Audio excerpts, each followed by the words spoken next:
Okay, बघा आता आपल्याला सी प्रोग्रामिंगला सुरुवात करायची, ठीक आहे. And all of we know that C is basically a programming language. And in our course we are going to learn number of programming languages. आपल्याला C, Python, C plus plus, Java, advance Java, MySQL अशा number of programming languages शिकायचे आहेत. यामध्ये जेवढी मी नावं घेतली त्या programming languages आहेत, पण MySQL हा डेटाबेस, ठीक आहे. तर बघा आपल्याला सुरुवातीला ना प्रोग्रामिंग हे एक्झॅक्टली काय असतं ते एकदा समजून घ्यायचं and then will start the C, ठीक आहे. बघा आता आपण असं जरी कन्सिडर केलं की you do not have any programming knowledge, but still all of you are using the computer, right? So again the same question is there, what is the computer? If anybody asks you then what will be your answer? Computer हे काय असतं सांगा बरं, चला कोण सांगतंय?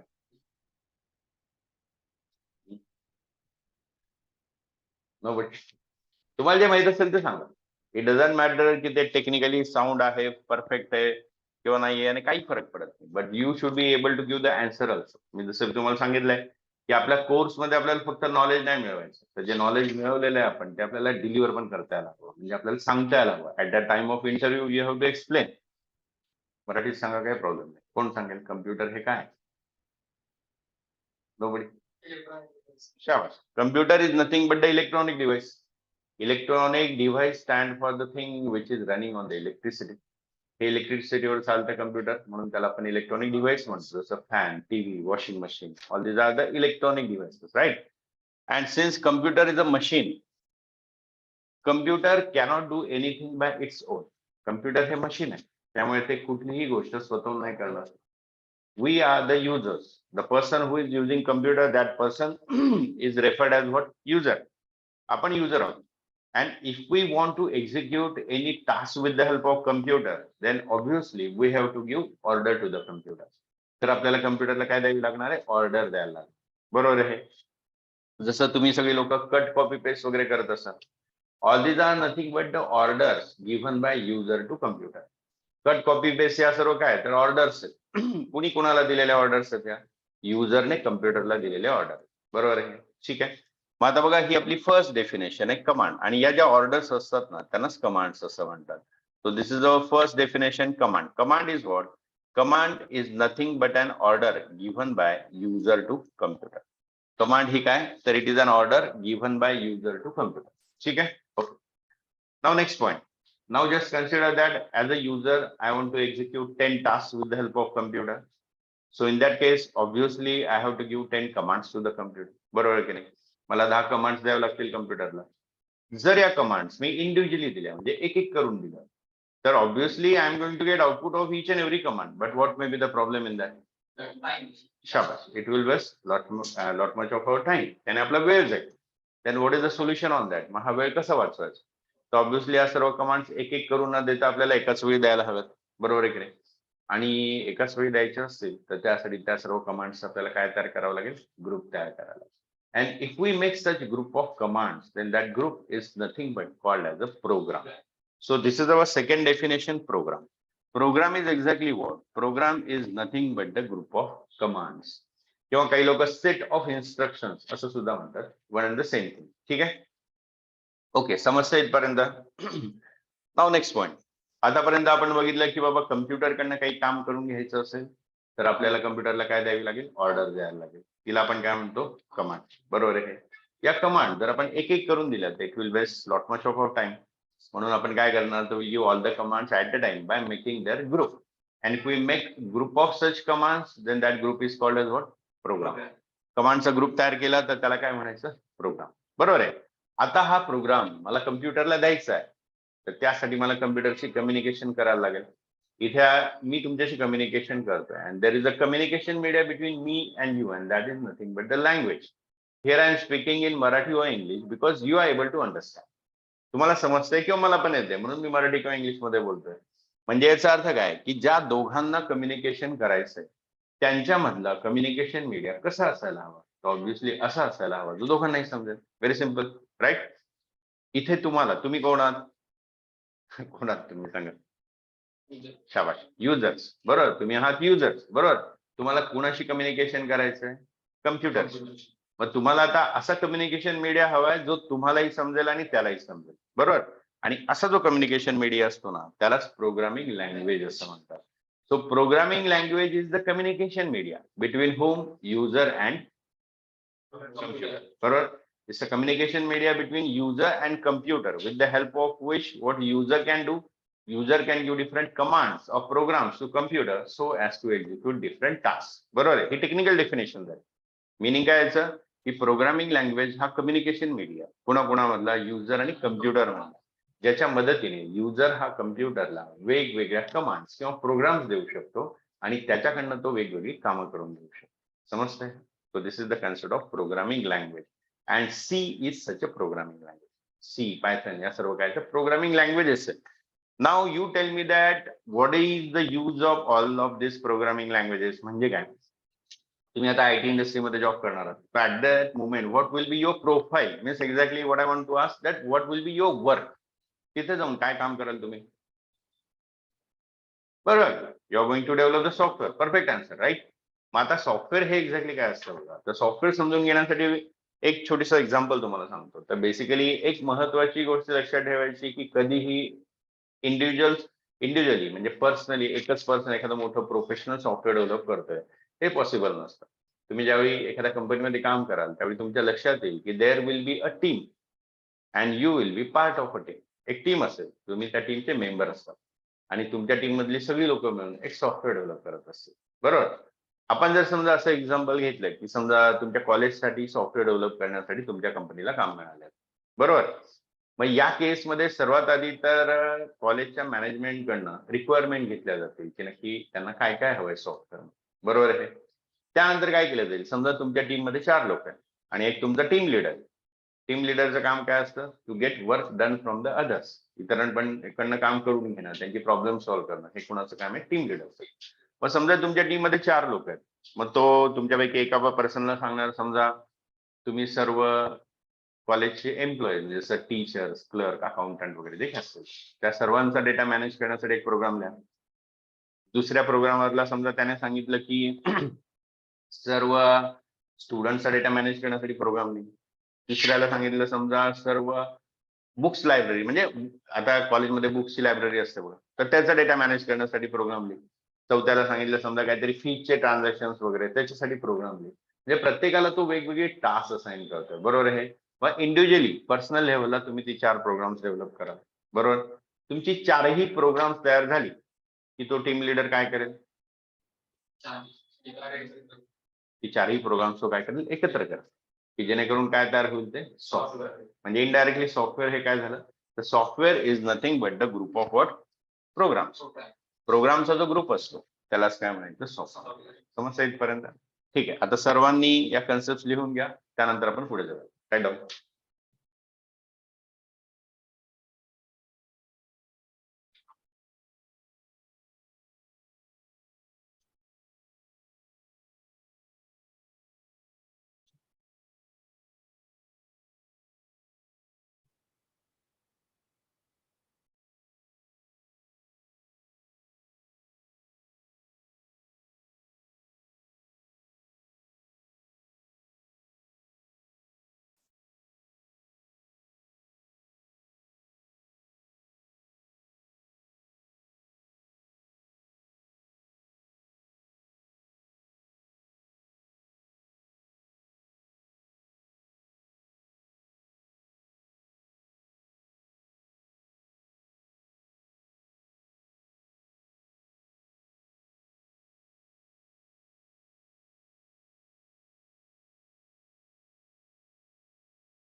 बघा लिहिताना तुम्हाला फक्त या कन्सेप्ट संदर्भात मी नाही सांगत आहे. आपल्याला महत्वाच्या कन्सेप्ट सर्व लिहून घ्यायच्या.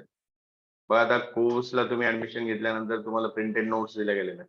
त्यामध्ये सर्व महत्वाचे थेरी कन्सेप्ट प्रोग्राम असाइनमेंट सगळं काही आहे त्यामध्ये. आणि प्लस मी तुम्हाला नोटबुक मध्ये काही महत्वाच्या गोष्टी लिहून देणार.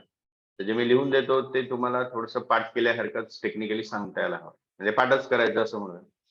तर त्यामुळे ज्यावेळी तुम्ही इथे लिहून घ्याल लिहिताना परत केअरफुली रीड करून लिहायचं. And if you are thinking any statement as a confusing statement, then you just have to ask me again. I will explain that again. ठीक आहे.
Okay, completed everybody.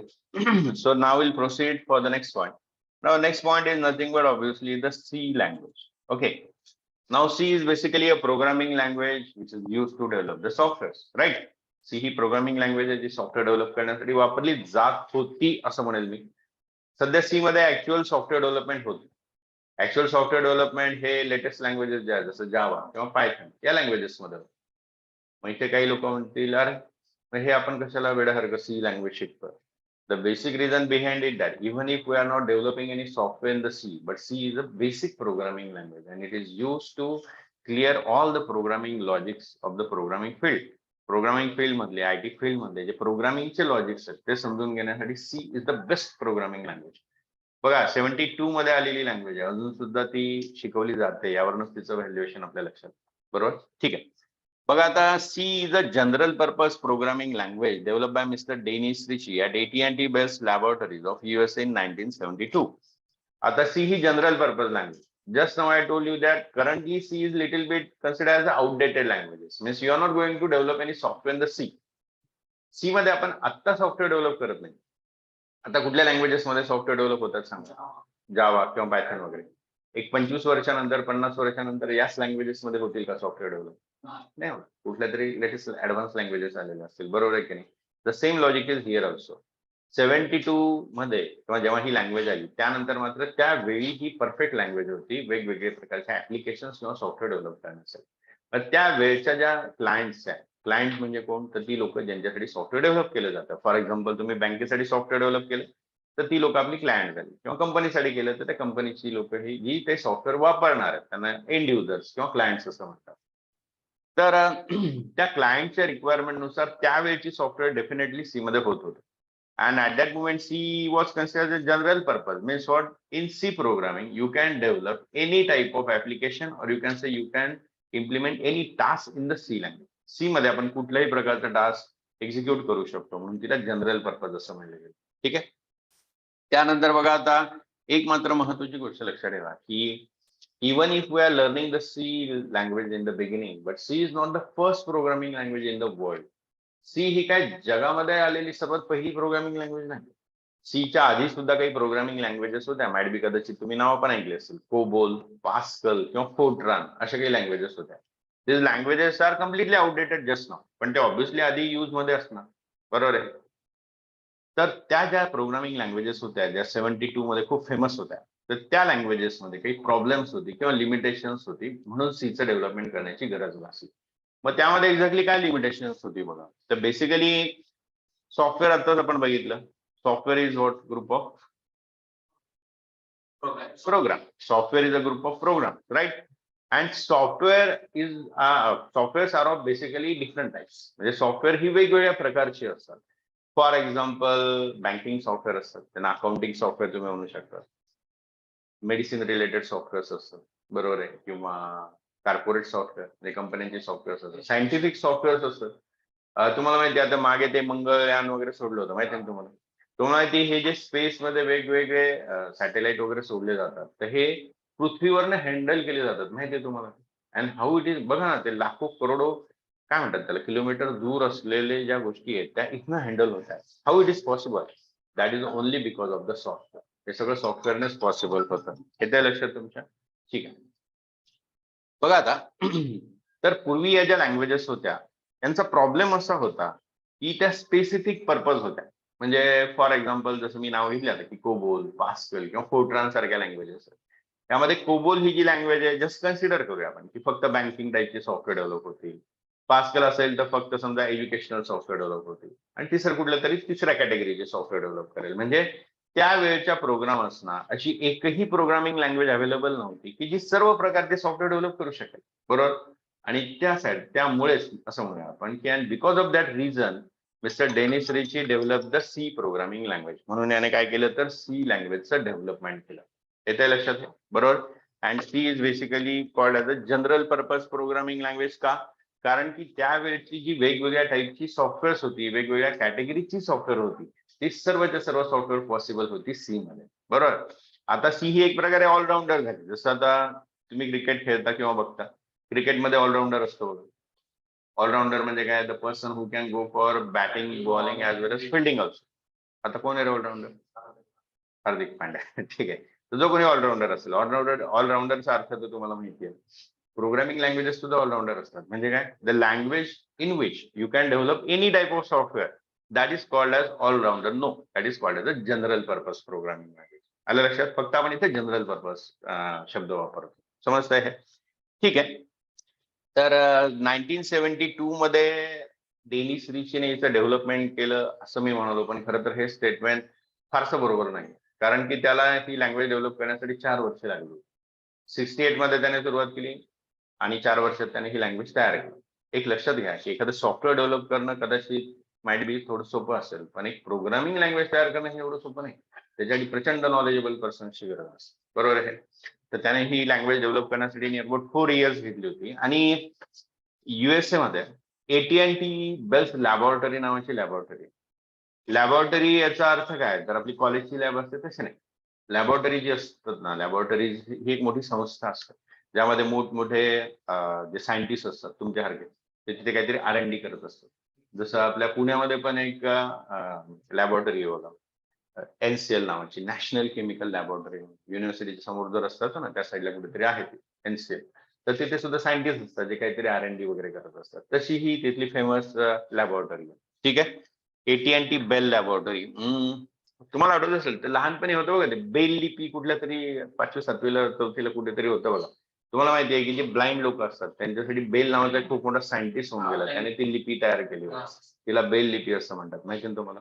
त्या सायंटिस्टच्या नावावरनं ही लॅबोरेटरी, या लॅबोरेटरीला त्या सायंटिस्टच्या नावावरनं नाव दिलं गेलं. बरोबर?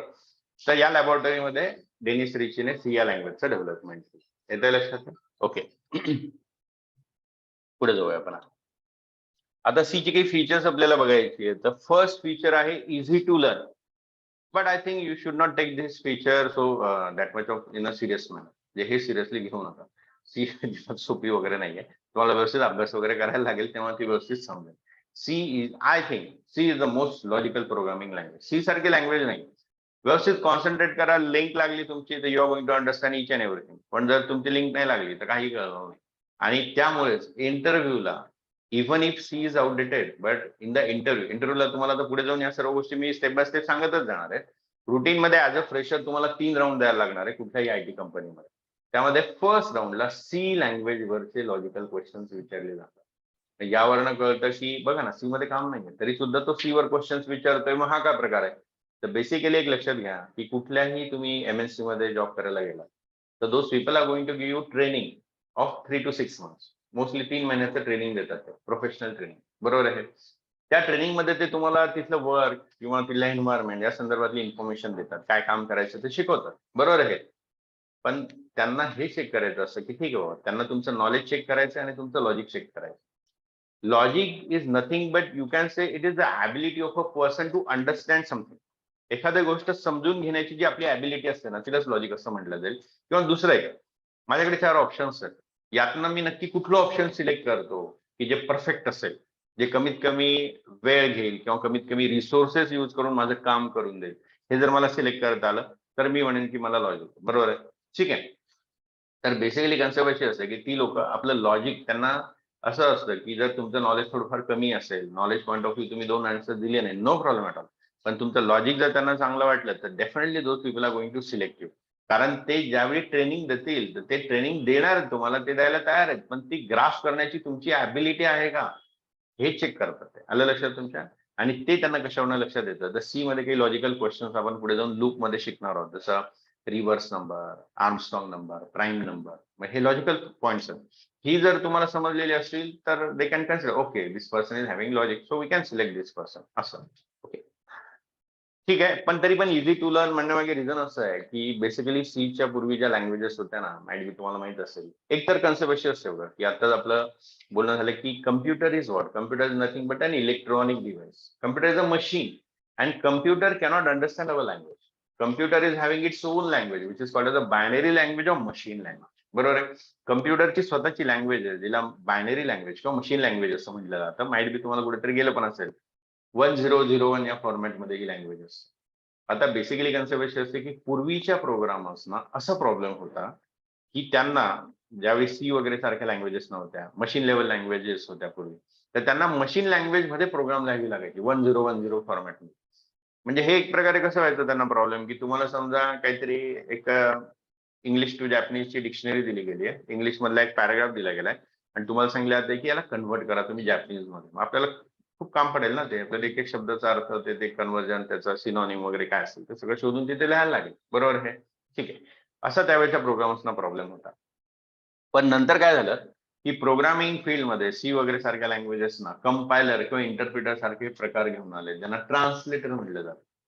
जसं आता कुठेतरी जपानमध्ये गेलात तर तिथे आपले प्राईम मिनिस्टर गेले समजा, तर ते एखादा ट्रान्सलेटर ठेवतील तिथल्या प्राईम मिनिस्टरशी कम्युनिकेट करण्यासाठी. म्हणजे ना यांना जॅपनीज शिकण्याची गरज आहे, ना त्या प्राईम मिनिस्टरना इंग्लिश शिकण्याची गरज आहे, बरोबर आहे की नाही? Translator will do the everything, बरोबर आहे? तर तसेच ट्रान्सलेटर इथे सुद्धा अवेलेबल झाले सी सारख्या लँग्वेजेस पासून, ज्यांना कंपायलर्स असं म्हटलं गेलं. हे काय करतात, आपण जो कोड लिहितो त्याला सोर्स कोड किंवा त्याला सोर्स कोड आपण असं म्हणू शकतो, किंवा आपल्या प्रोग्रामचा कोड मध्ये तो जो सोर्स कोड असतो ना, त्याला मशीन कोड मध्ये कन्व्हर्ट करण्याचं काम हे कंपायलर स्वतः करतात. म्हणजे आपल्या डोक्याचं हेडेक गेलं, आपण आपल्या लँग्वेजमध्ये इंग्लिशमधले शब्द वापरून ज्यांना निमोनिक्स म्हणतात, म्हणजे छोटे छोटे इंग्लिश मधले वर्ड्स वापरले जातात, बरोबर आहे? तर ते इथे वापरले जातात. मग याचा बेनिफिट आपल्याला असा असतो की आपल्याला मशीन लेवल मध्ये लिहिण्याची गरज नाही. एक मिनिट. तर बघा, आपल्याला ते ऍज अ प्रोग्रामर आपल्याला तर हेडेक नाही की we don't have to need write the program in machine code, right? ठीक आहे. आणि त्यामुळेच त्या पूर्वीच्या लँग्वेजेसच्या comparatively we can say that C is easy to learn, बरोबर आहे की नाही? Next, structured language. Now, structured language stands for the language in which I can write the whole code in a structured manner. म्हणजे exactly काय? For example बघा, आता तुमच्यापैकी समजा आता तुम्ही इथे हॉस्टेलला राहताय, किंवा समजा कुणी लोकलाईट असेल इथे घरात तुमचं, तुमच्या घरी पण तुमची रूम असेल सेपरेट, बरोबर आहे? या केसमध्ये बघा काय होतं की तुमच्यापैकी काही मुलं असे असतील की ज्यांना कुठल्याही वस्तू कुठेही फेकायची सवय असते, बरोबर? त्यातलं मी आणि काही मुलं असे असतील की जे काय करत असतील की प्रत्येक वस्तू जागच्या जागी ठेवत असतील, बरोबर आहे की नाही? ठीक आहे. मग या केसमध्ये डिफरन्स काय बघा, की जो वस्तू कुठेही फेकतो त्याचा टेम्पररी वेव असतो, बरोबर? वस्तू उचला आणि त्याच्या कपाटात ठेवा, कोणी सांगितलं एवढं, बरोबर आहे की नाही? असा त्याचा वेव. पण त्याला प्रॉब्लेम काय होतो की ज्यावेळी त्या वस्तूची गरज पडते त्या प्रत्येक वेळी त्याची काय असते, शोधाशोध, एव्हरी टाइम, बरोबर आहे की नाही? ठीक आहे. आणि जो बिचारा व्यवस्थित वस्तू ठेवतो त्याला बेनिफिट काय होणार, की माइंड बी त्याचा आता थोडासा वेळ जाईल, पण पुढे त्याला बेनिफिट काय होणार, तर next time Wien that person need that thing, त्याला वेळ नाही लागणार, त्याला चटकन, त्याला माहित असेल मी ही तिथे ठेवलेलं, तो तिथनं चटकन घेऊन त्याचा यूज करू शकतो, बरोबर आहे? पण यामध्ये पण एक कन्सेप्ट आहे, जसं फॉर एक्झाम्पल एखादा फ्लॅट आहे, या फ्लॅटमध्ये किंवा तुमच्या रूम मध्ये तुम्हाला व्यवस्थित कबर्ड दिलेले आहेत, बरोबर? सेक्शन दिलेले वेगवेगळे, कपाट वगैरे दिले ज्यांना म्हणतो आपण मराठीमध्ये, बरोबर? मग तुमच्याकडे खूप साऱ्या गोष्टी आहेत, जसं तुमचे कपडे आहेत, तुमची पुस्तकं आहेत, तुमचं घड्याळ आहे, पेन आहे, नंबर ऑफ एलिमेंट्स आहेत. मग घरात जर तुम्हाला प्रॉपर कपाट वगैरे असतील तर तुम्ही त्या सगळ्या वस्तू ठेवू शकाल ना व्यवस्थित. आता काही केसेस मध्ये काय होतं, जसं फॉर एक्झाम्पल आपण हॉस्टेलला गेलो वगैरे, किंवा आपण एखादा प्रायव्हेट फ्लॅट घेतला, रूम घेतले, तर तिथे प्रॉब्लेम काय होतो की तिथे एम्प्टी रूम असते. आता समजा मी असं म्हणलं की मला सगळं सिस्टमॅटिकली ठेवायचंच आहे, तर ठेवू कुठे? तिथे त्या रूम मध्ये मला ती ऑप्शन्स तर हवी ना त्या वस्तू ठेवायला सर्व, बरोबर आहे की नाही? Just like that. मला प्रोग्रामिंग कसं करायचं, आता प्रोग्रामिंग मध्ये एक बेसिक कन्सेप्ट अशी असते की ज्यावेळी तुम्ही एखादं सॉफ्टवेअर डेव्हलप करता तर त्यामध्ये तुम्हाला खूप सारा कोड लिहावा लागतो. बघा ना, आपण आता एखादा प्रोग्राम 10 मिनिट, 20 मिनिट, अर्धा तास करतो, पण ज्यावेळी तुम्ही एखादं सॉफ्टवेअर डेव्हलप करता तुम्ही दिवसातनं 8-8, 10-10 तास काम महिने एका सॉफ्टवेअर करताय, एका सॉफ्टवेअर वर करताय. या केसमध्ये ऑब्व्हियसली त्या सॉफ्टवेअरचा कोड खूप वाढत जाणार, बरोबर? आणि मी स्वतः आयटी मध्ये काम केलंय, मी प्रोजेक्ट मॅनेजर होतो, मला माहिती आहे की कोड लिहिताना खूप वाढला ना की आपल्याला कळत नाही की हे आपण काय लिहिलं आणि कशासाठी लिहिलं. 8 दिवसाने वाचलं ना तर आठवतच नाही काय केलं, बरोबर? मग हेच जर आपण प्रोग्राम सिस्टमॅटिकली वेल मॅनर्ड स्टँडर्ड फॉर्मॅट मध्ये लिहून ठेवले, त्याचा कोड व्यवस्थित लिहिला, तर definitely that will be a beneficial thing. आणि एक विषय असा असतो की ज्यावेळी आपण एखादं सॉफ्टवेअर डेव्हलप करतो, सुरुवातीलाच मी तुम्हाला असं म्हणाल की सॉफ्टवेअर डेव्हलप करण्याच्या आधी आपण क्लायंटकडनं काही रिक्वायरमेंट्स घेत असतो आणि त्या रिक्वायरमेंट्स नुसार आपण ते सॉफ्टवेअर डेव्हलप करून देतो. पण लक्षात घ्या की क्लायंट जो असतो, जसं तुम्ही बँकेसाठी सॉफ्टवेअर डेव्हलप केलं, बँकेची जी मॅनेजमेंट टीम आहे, जसं मॅनेजर असतील किंवा डायरेक्टर असतील, तर ही लोक काय आहेत, तर त्यांच्या डोमेन मध्ये ते मास्टर्स आहेत. म्हणजे काय, त्यांना त्यांच्या बँकिंग नॉलेज बद्दल काहीच प्रॉब्लेम नाहीये, they are master in that, बरोबर आहे. पण त्यांना प्रोग्रामिंगचं काही माहिती नाही, आणि त्यामुळेच तर ते आपल्याकडनं सॉफ्टवेअर डेव्हलप करताना. त्यांना प्रोग्रामिंगचं माहित असेल ते तुमच्याकडे कशाला येतील, ते स्वतः सॉफ्टवेअर डेव्हलप करतील, बरोबर आहे की नाही. मग या केसमध्ये कन्सेप्ट अशी आहे की त्यांना प्रोग्रामिंगचं नॉलेज नाहीये, तुम्हाला त्यांचं डोमेन नॉलेज नाहीये. बँकिंग फील्डचं आपल्याला काय माहित असतं, थोडंफार आपल्याला माहित असतं, पैसे काढणं भरणं, दॅट्स ऑल, बरोबर आहे की नाही. बट त्यांच्या रिक्वायरमेंटनुसार जेव्हा ते सॉफ्टवेअर तयार होतं, तर ते एकदम 100% परफेक्ट असेल असं नाही. माइट बी त्यांच्याकडनं काहीतरी सांगताना चुकलेलं असतं किंवा काहीतरी राहिलेलं असतं, बरोबर आहे. मग जेव्हा ती लोक ते सॉफ्टवेअर वापरायला सुरुवात करतात, त्यावेळी त्यांच्या काही गोष्टी लक्षात येतात, की अरे आपल्याला हे सांगायला हवं होतं, हे तर आपण विसरलो, किंवा हे आपण सांगितलं होतं पण आपल्याला जसं हवं तसं यांनी सॉफ्टवेअरमध्ये प्रॅक्टिकली इम्प्लिमेंट केलेलं नाही. It might be possible. मग या केसमध्ये कन्सेप्ट अशी असते की obviously we have to make the changes as per their requirement now. मग त्यांना काय हवंय त्यानुसार आपल्याला चेंजेस करून द्यावे लागतील, बरोबर आहे की नाही. मग ही चेंजेस जर आपल्याला करायची असतील तर ती आपण इझिली कधी करू शकू, जर ते आपण सॉफ्टवेअर वेल मॅनर्ड स्ट्रक्चर्ड फॉर्मॅटमध्ये डेव्हलप केलेलं असेल, त्याचा कोर्स सिस्टमॅटिक मॅनरमध्ये ठेवलेला असेल, then only this thing is possible. येतं लक्षात तुमच्या, ठीक आहे. आणि सी ही structured language. What is the meaning of that? So we can store the data in a structured format. त्यातला डेटा आपण काय करू शकतो, तर स्ट्रक्चर्ड फॉर्मॅटमध्ये स्टोअर करू शकतो. येते लक्षात, सिस्टमॅटिक. त्यानंतर आहे बघा, it produces efficient program. Efficient means what? If you want to execute any task in the C programming language, then there is no need to write lot much of code. खूप सारा code लिहिण्याची गरज नाही. थोडा code लिहा, maximum output generate करणारी application तुम्ही तयार करू शकता. Hence we can say that we can write efficient programs, or you can say that C is a efficient programming language. What it? It can be compiled on variety of computer platforms. Computer platform याचा अर्थ काय? The computer platform is made up of two parts, hardware and software. Hardware मध्ये बघा तुम्ही laptop use करता, processor असतो, hard डिस्कची size असते, RAM असते, आणि सॉफ्टवेअर मध्ये येते ओएस, ऑपरेटिंग सिस्टम. मला सांगा, प्रत्येक लॅपटॉपचं किंवा कम्प्युटरचं हे कॉन्फिगरेशन ज्याला म्हणतो आपण किंवा प्लॅटफॉर्म म्हणूया, हा सेम असतो? नाही, प्रत्येकाचा वेगवेगळा असतो. पण अशा वेगवेगळ्या प्लॅटफॉर्म्सवर, वेगवेगळ्या कम्प्युटर्सवर आपण सी ची प्रोग्राम अतिशय इझिली रन करू शकतो. फार काही याची हाय रिक्वायरमेंट नसते की एवढीच रॅम हवी किंवा हीच ऑपरेटिंग सिस्टम हवी, असं काही नाही. ठीक आहे. C helps to understand all the basic programming concepts, and this is the most important point which I already told you. आधीच सांगितलं होतं बघा तुम्हाला की सी ही काय तर बेस्ट लँग्वेज आहे. कशासाठी? प्रोग्रामिंगच्या कन्सेप्ट समजून घेण्यासाठी. लक्षात घ्या, सी मध्ये ज्या लॉजिकल तुम्ही शिकणार आहात पुढे जाऊन, जसं व्हेरिएबल, इफ एल्स, लूप्स वगैरे, हे प्रत्येक प्रोग्रामिंग लँग्वेज मध्ये आहे. पुढे जाऊन जावा मध्ये पण आहे, सी प्लस प्लस मध्ये, पायथन मध्ये.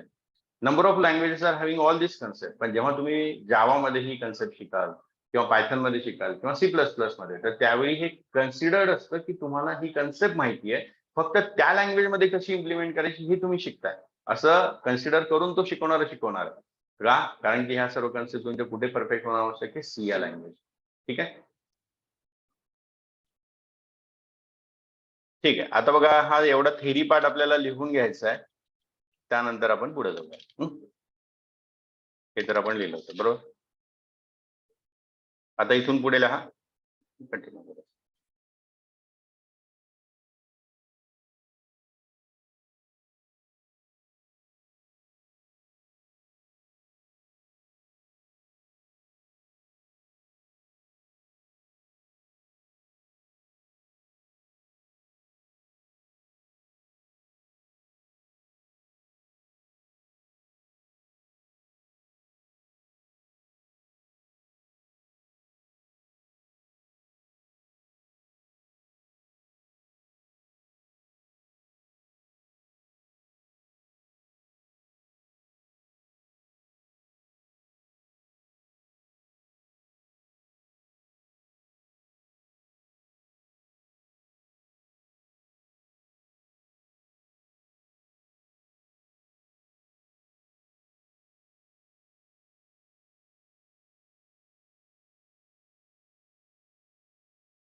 आता बघा पुढचं थोडंसं तुम्ही लिहून घेतलंय, आता आपण ते समजून घेऊया.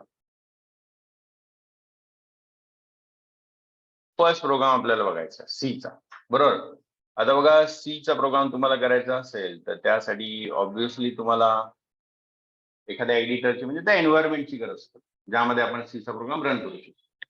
सीचा प्रोग्राम रन करण्यासाठी खूप सारे ऑप्शन्स अवेलेबल आहेत, जसं डेव सी प्लस प्लस नावाचं एक सॉफ्टवेअर कंपायलर म्हणून त्याला, जो आपण यूज करणार आहोत. त्याऐवजी तुम्ही टर्बो नावाचं कंपायलर यूज करू शकता, किंवा तुम्हाला इक्लिप्स नावाचं एन्व्हायरमेंट, आजकाल ते व्हीएस कोड वापरतात.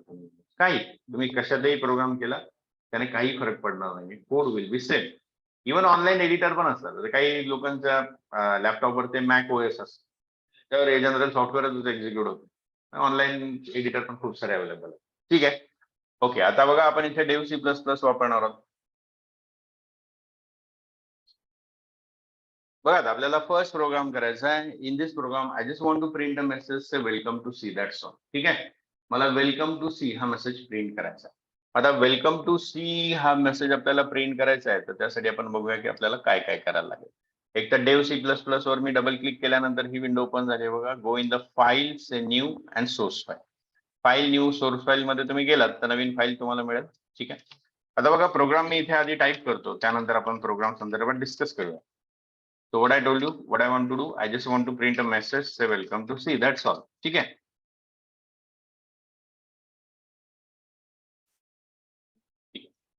Okay, now see, while writing programs in any programming language, you have to follow the rules and regulations of that language. कुठल्याही लँग्वेज मध्ये प्रोग्राम करायचे म्हणजे तर ऑब्व्हियसली आपल्याला त्या लँग्वेजचे रूल्स रेग्युलेशन्स फॉलो करावे लागतील. तर ऑब्व्हियसली सी मध्ये पण असे काही रूल्स रेग्युलेशन्स आहेत, बरोबर. मग आता सीचा फर्स्ट रूल हा आहे की संपूर्ण कोड हा आपल्याला या मेन फंक्शनच्या आतमध्ये लिहायचा असतो. मेन हे काय, तर main is nothing but the function, बरोबर. फंक्शन म्हणजे एक प्रकारे कमांडचा. तर मेन हे एक फंक्शन आहे, आणि हे जे आहेत ना रेड कलर मध्ये तुम्हाला दिसतात, ही त्याची ओपनिंग क्लोजिंग कर्ली ब्रॅकेट्स आहेत. And in this curly bracket, in this curly brackets I have to write the whole code. संपूर्ण एक्झिक्युटेबल कोड याच्या आतमध्ये येणार होतं. येते लक्षात? ठीक.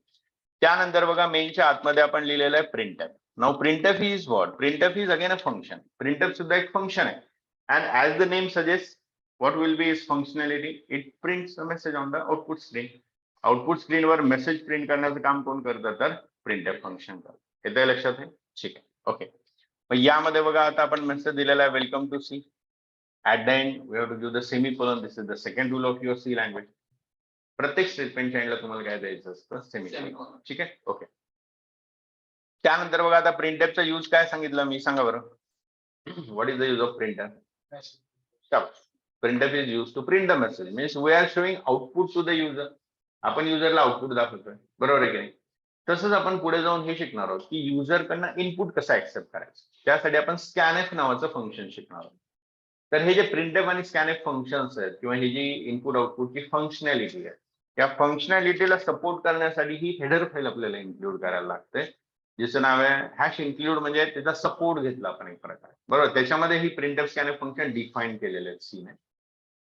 हॅश इन्क्लूड एसटीडी म्हणजे स्टँडर्ड, आयओ म्हणजे इनपुट आउटपुट, आणि डॉट एच म्हणजे हेडर फाईल. आलं लक्षात?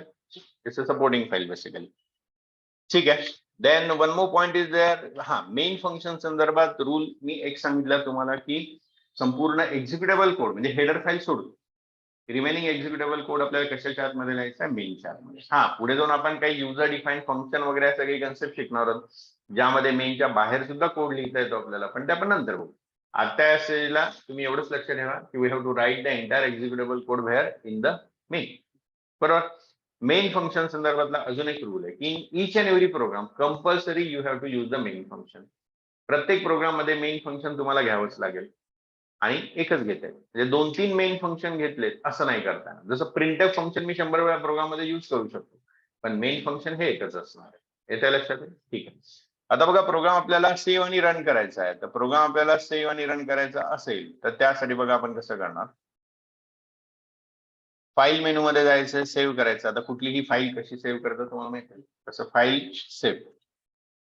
आता इथे तुम्हाला दोन गोष्टी सेट करायच्या. First is nothing but the path of your program. So you can save your program anywhere, no problem at all. But just remember that where you are saving, otherwise you are not going to get the file again. कुठे save करताय ते लक्षात ठेवावं लागेल ना, नाही तर नंतर तो मिळणारच नाही. ठीक आहे. आता बघा ई ड्राईव्हवर समजा मी सेव्ह करतोय प्रोग्रामला, फाईल नेम म्हणजे प्रोग्रामचं नाव. आता ते काय द्यायचं तोही आपला प्रश्न. You can give any user define name. समजा काहीतरी sprog1 असं मी नाव दिलं, तर .c should be the extension of your program. .c name might be anything but the extension should be .c. ठीक आहे. प्रोग्रामच्या नावामध्ये स्पेस नाही द्यायची मला, नाही तर काय वेळा तो प्रोग्राम आपल्याला रन होत नाही किंवा ओपन होत नाही, असे वेगवेगळे प्रॉब्लेम येतात. So don't give the space in between the name of your program. Got it? Okay. Save. नाव I want to execute the code. आता प्रोग्राम रन करायचा आहे, तर त्यासाठी बघा इथे एक्झिक्यूट मेनू बार वगैरे समजतं ना रे तुम्हाला.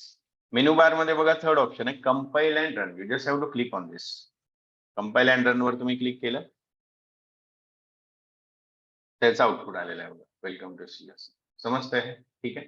So in this way you can execute a program. अशा प्रकारे आपण एक प्रोग्राम एक्झिक्यूट करू शकतो. समजतंय? ठीक आहे. चला आता हा प्रोग्राम लिहून घ्या. आता फक्त एक काम करूया आपण. तुम्ही हे व्हेरिएबल पण लिहिलं का तुम्ही? हा, स्लॅश आणि स्लॅश लिहिलं ना. ठीक आहे ना. आता फर्स्ट प्रोग्रामच्या आधी किंवा नंतर खरं तर हवं. फर्स्ट प्रोग्रामच्या खाली लिहिलं तरी चालेल. ठीक आहे, राहू देत. आता लिहा आहे आणि त्याला थोडंसं मॅच करायला लागेल तुम्हाला. हा प्रोग्राम केला याचं एक्सप्लेनेशन फक्त आता आधी दिलं गेलं तुमच्याकडनं, असं आपण समजू. ते मी परत एकदा समजावून सांगतो. किंवा त्या एक्सप्लेनेशनच्या बाजूला थोडीशी जागा असेल तर तिथेच हा छोटासा प्रोग्राम लिहिला तरी चालेल.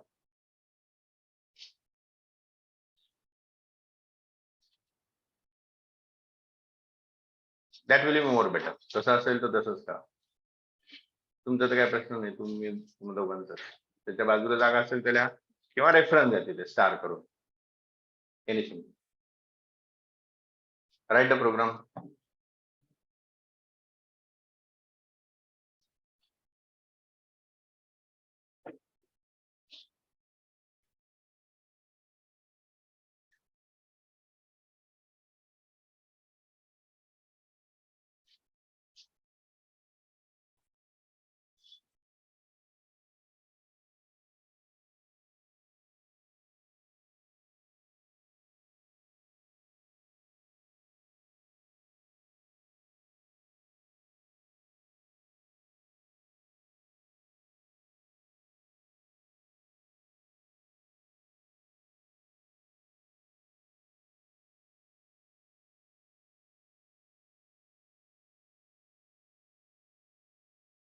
ठीक आहे, झालं हे लिहून सर्वांचं. बघा त्या प्रोग्राम मध्ये आपण काय काय बघितलं ते 3 पॉइंट्स तुम्ही ऑलरेडी लिहून घेतलेली आहे. So just see. First is what stdio.h. So what is this stdio.h? Who will explain? सांगा बरं त्याला. Standard input output and शाबास. And what is the use of this file? तुम्ही सांगा. ही हेडर फाईल आपण काय इन्क्लूड केली? तुम्ही सांगा. Program print. बरं, थोडं बेस्ट करण्यासाठी हे बघा. आणि किंवा युजर्स कडून इनपुट घ्या. शाबास, परफेक्ट आन्सर दिलं. बघा बघा काय सांगितलं तुम्ही, तुम्हाला लक्षात नाही.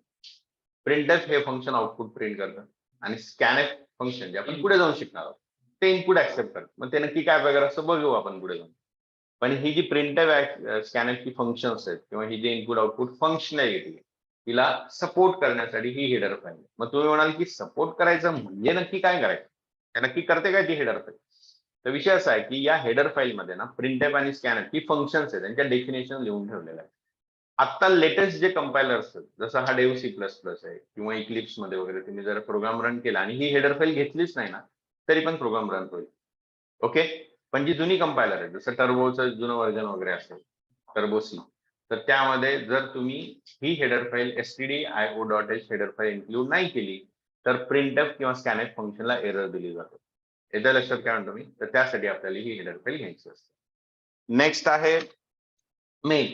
मेन संदर्भात काय काय सांगितलं होतं, कोण सांगेल? चला.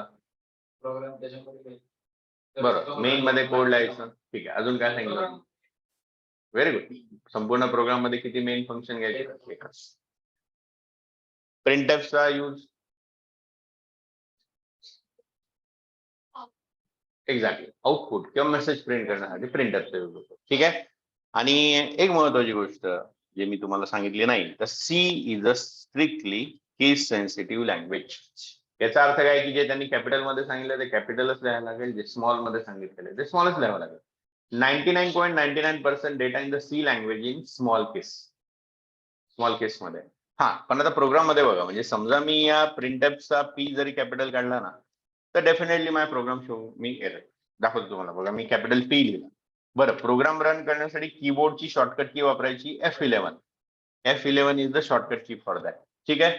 बघा, आता प्रोग्राम रन केल्यानंतर त्याने मला एरर दाखवली, लाईन नंबर वगैरे तो दाखवतो. मग आपली ती एरर काढायची. पी केला मी, परत F11 प्रेस करतो, तर नाव इट इज वर्क. येते लक्षात? ठीक आहे. हा, मात्र एक लक्षात घ्या की हा जो मेसेज आहे ना आपला, हा आपण ठरवलेला आहे. हा तुम्ही कॅपिटल मध्ये लिहा, स्मॉल मध्ये लिहा, त्याने काय फरक पडणार नाही. म्हणजे त्यांचे कीवर्ड्स आहेत, कीवर्ड्स म्हणतात, जे सी चे शब्द आहेत स्वतःचे, जसं stdio.h किंवा printf वगैरे. हे आपल्याला त्यांनी जसे सांगितलेले तशीच घ्यायला लागते. येत्या लक्षात काय म्हणतो मी? ठीक आहे. So that's the rule. Okay, ठीक आहे. I think this is sufficient for today. आज आपण एवढंच घेऊया. Tomorrow will see the slash n slash P वगैरे काय असतं ते आपण उद्या बघूया. ठीक आहे. ओके,